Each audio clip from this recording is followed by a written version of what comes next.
Good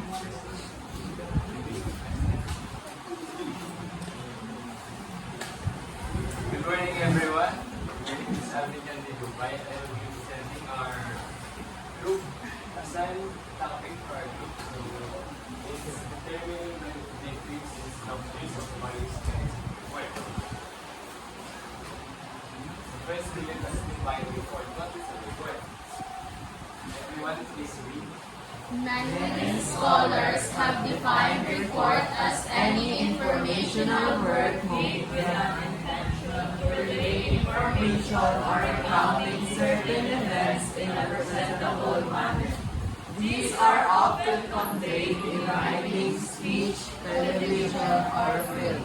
Moreover, considering report as an administrative necessity, hence most official forms of information or work are completed via report.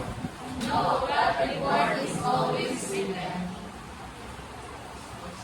in a systematic manner in order of accuracy.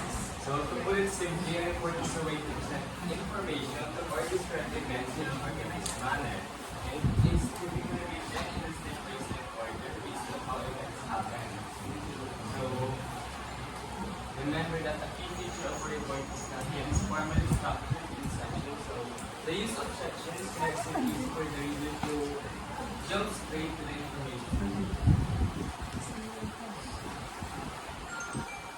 Everyone please read it.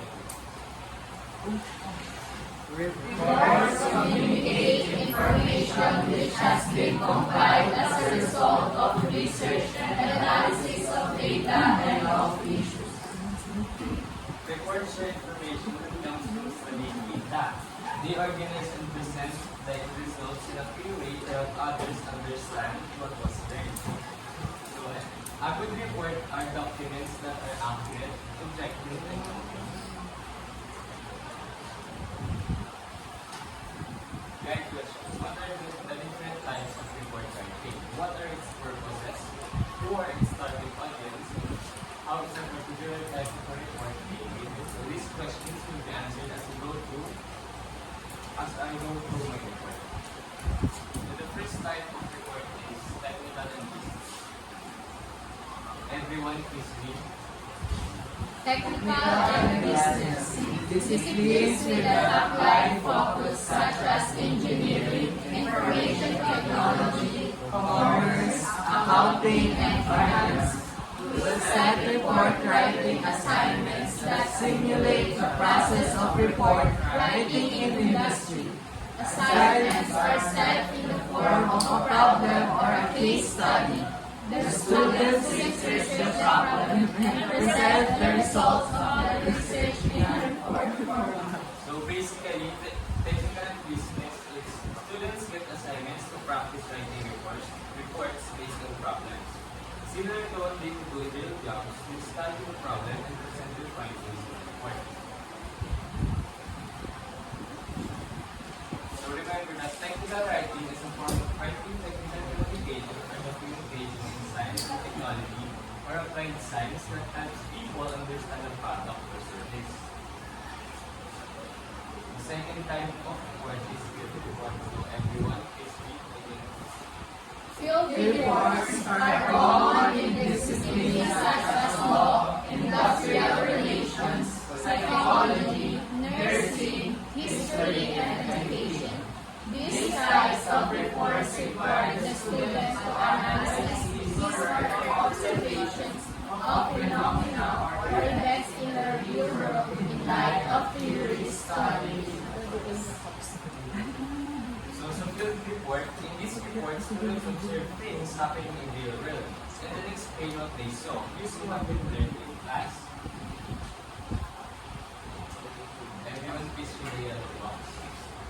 Field reports are assigned with the intention of improving your understanding of key theoretical concepts by applying methods of careful and structured observation and reflection about people, places, or phenomena existing in their natural settings.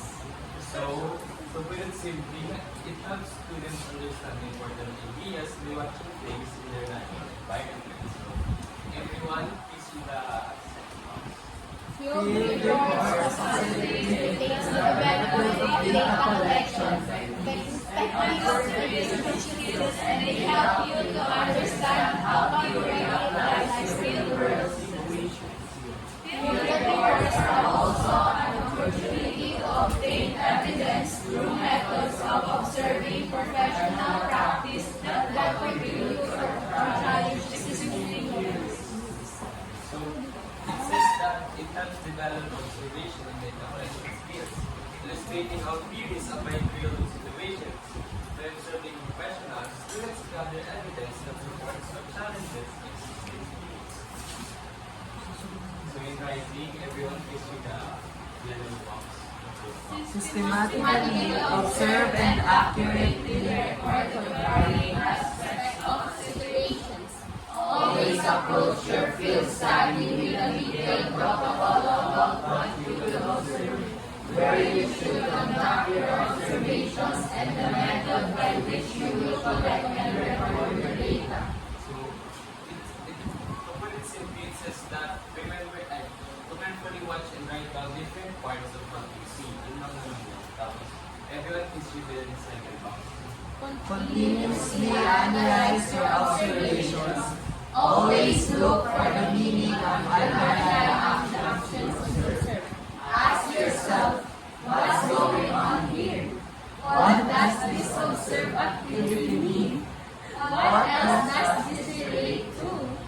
Know that this is an ongoing process of reflection and analysis taking place for the duration of your field research.